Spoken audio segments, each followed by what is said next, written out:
Hello বন্ধুরা, তোমরা সবাই কেমন আছো? আশা করি তোমরা সবাই ভালো আছো। তো শুক্লাস বেঙ্গলি করানতে সবাইকে স্বাগত। তো বন্ধুরা, আজকে আমি আরেকটা রেসিপি নিয়ে চলে এসেছি। আজকে আমি রান্না করব একটু অন্যরকমভাবে। বড়ি দিয়ে দুটো আলু সিদ্ধ করে রেখেছি, কুমড়ো পাতার শাক। তো বন্ধুরা, তোমরা দেখতে থাকো। তো বন্ধুরা, কড়াই বসিয়ে দিয়েছি, কড়াই গরম হয়ে গেছে। এখন আমি সাদা তেল দিয়ে দেব। শাকটা আমি সাদা তেলে রান্না করব।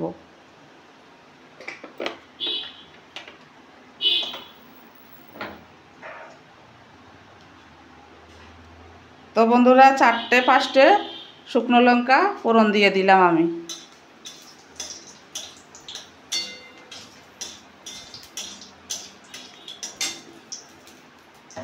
আর তার সঙ্গে সঙ্গে বড়িগুলো একটু ভেজে নেব।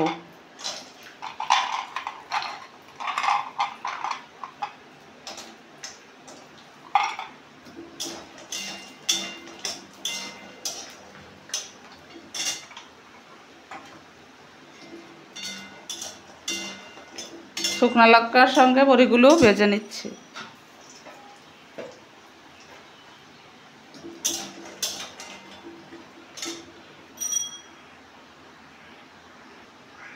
তো বন্ধুরা, বড়িগুলো ভাজা হয়ে গেছে। বড়িগুলো আমি তুলে নেব, আর লঙ্কাগুলো থাকবে। লঙ্কাগুলো আর একটু লাল হবে।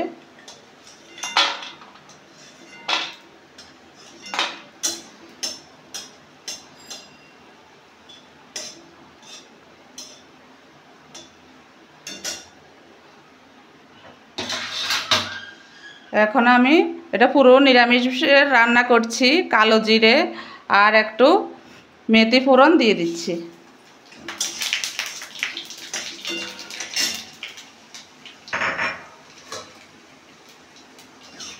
তো বন্ধুরা, এগুলো একটু কালো কালো হয়ে গেছে মেথিগুলো। এখন শাকগুলো দিয়ে দেবো।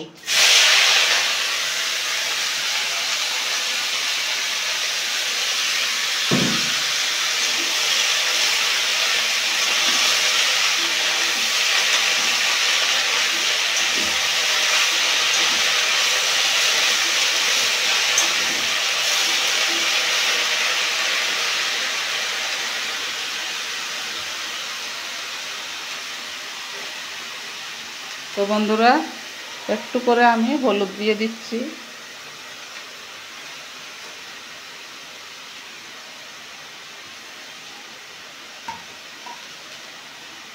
আর স্বাদ অনুযায়ী একটু নুন দিয়ে দিচ্ছি।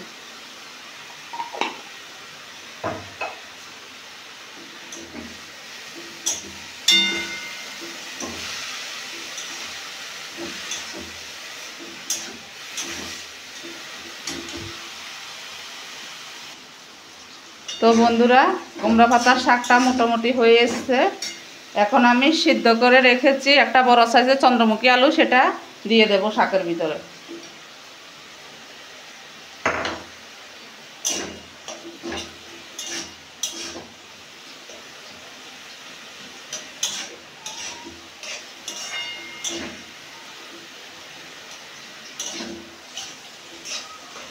তো বন্ধুরা, কুমড়ো পাতার শাকটা খুব ভালো লাগে আলু সিদ্ধ দিয়ে রান্না করলে।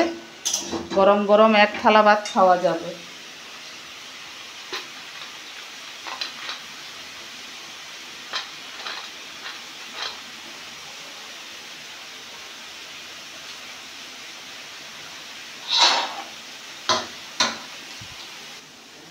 তো বন্ধুরা, এখন বড়িগুলো দিয়ে দেবো। বড়িগুলো কয়েকটা আমি ভেঙে দিয়েছি। বড়ি দিয়ে আলু দিয়ে কুমড়া পাতার শাক করে তোমরা এভাবে করে খেয়ে দেখবে, খুব ভালো লাগবে।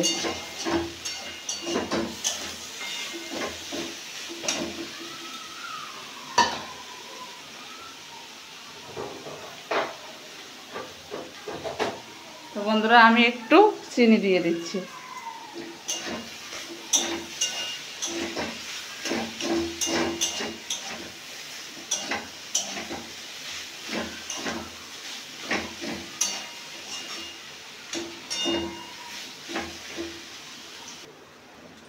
তো বন্ধুরা, কুমড়া পাতার শাক হয়ে গেছে। এখন নামিয়ে আমি পরিবেশন করব। গ্যাসটা অফ করে দিলাম। তো বন্ধুরা কুমড়া পাতা শাক হয়ে গেছে। ভালো লাগলে লাইক শেয়ার কমেন্ট আর সাবস্ক্রাইব নোটিফিকেশন দিও। Tata bye bye.